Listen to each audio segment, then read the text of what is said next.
So, my dad called me from Seattle last spring, telling me about his new groundbreaking novel entitled Harry Potter Goes to College, which would follow the newly ripened wizard and document his experiences, but on an American campus. And so, I already know what you're thinking. This guy is crazy, and you're right. In willful ignorance, my father had planned to completely ignore copyright laws, steal intellectual property, but most importantly, make millions in the process. And on top of this, on top of tackling one of the most successful series of books of all time, he was also in the process of writing 2 other memoirs about something that many of us have experience with, but yet we shy away from talking openly about, and that is mental illness. You see, my dad's bipolar. And so while we were brainstorming over the phone, the static connecting our voices from 2 seemingly different realities, I once again felt the familiar weight that accompanied my father's bipolarity return as well. Now I'm obviously totally open to the whole process, but the first time that I was forced to face my father's bipolarity, I had barely turned 12 years old.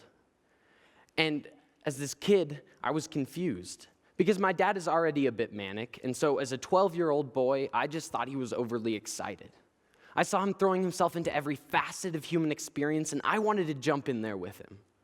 But granted, I wasn't around to experience the darker side of the mania, the hallucinations and the nights spent in the hospital.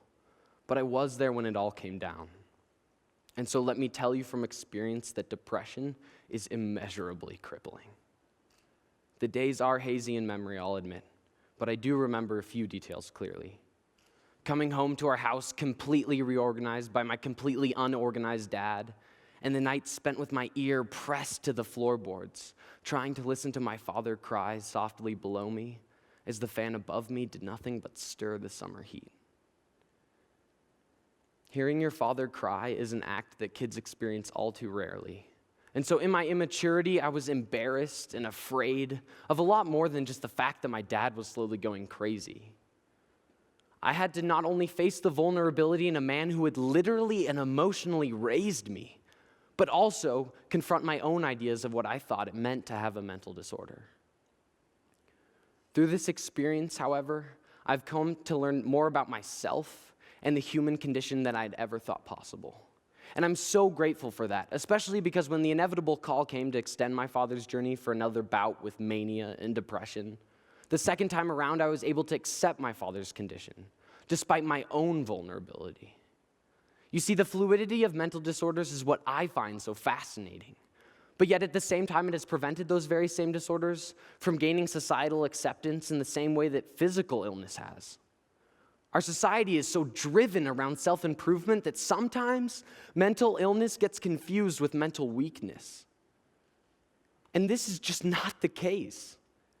In talking with family and friends, I became increasingly frustrated by how we as this support network jump to totally ineffective ways of showing our support. And we're all equally guilty. We've all said, "Oh, you're so strong. I know you can do it. Just keep your chin up one day at a time."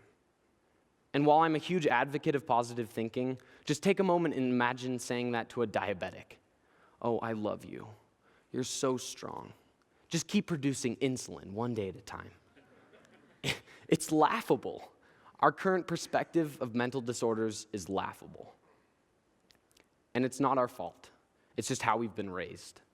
More importantly, however, our perception of mental illness is skewed because we understand much less about the mechanisms and treatment behind mental disorders than we do of physical ones. We just don't understand. And this is what makes grappling with a mental disorder perhaps one of the most difficult challenges that one can experience. Because even if you lived in a perfect world full of perfect people who fully understood that mental illness is just the same as physical illness, this idea is so ingrained into our society that convincing yourself that you are not weak, that mental illness is normal, that you are normal, is perhaps one of the most difficult things to do. So what can we do? For starters, I want each and every one of you right now to raise your hand if you know someone closely and personally who suffers from a mental illness. Now, take a look around. It's not exactly surprising. But what I want each and every one of you to realize is that we as this massive support network can do just as much in the way of treatment as we can to change our own perspectives. And if nothing else, just learning more about what your friend or loved one is suffering with can never hurt. Because for someone who's dealing with mental illness, even talking openly, eating right, and exercising can be just as important as medication for treatment.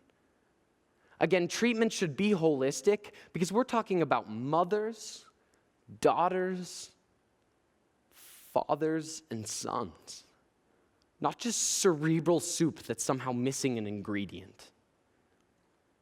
The years between 12 and where I'm standing today were spent marking much more than just time.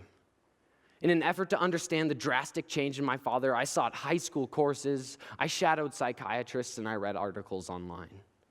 And I learned a ton, but not everything that I learned was exactly reassuring.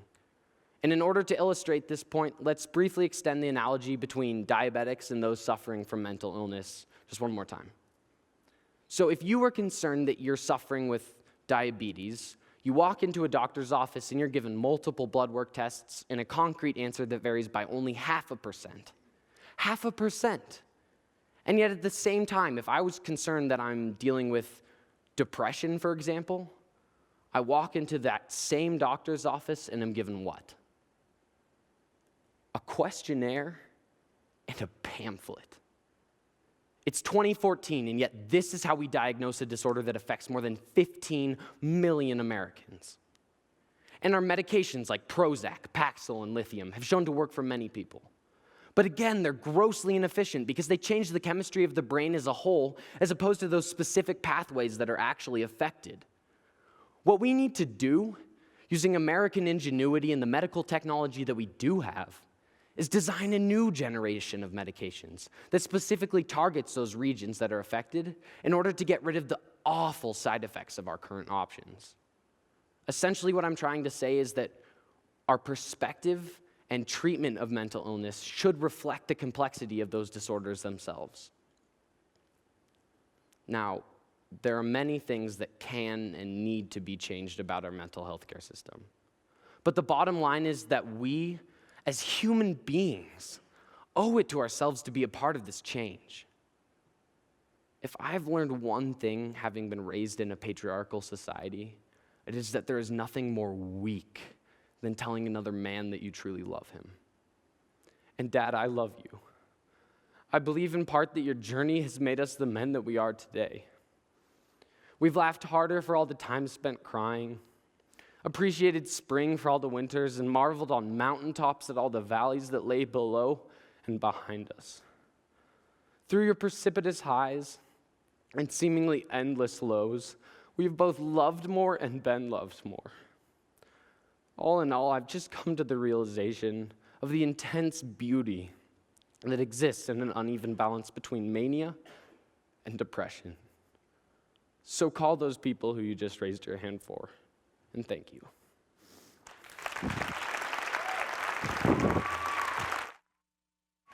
Here, hold on. Come back here. Come here.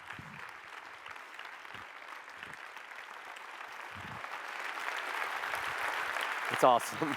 It's awesome. Thank you.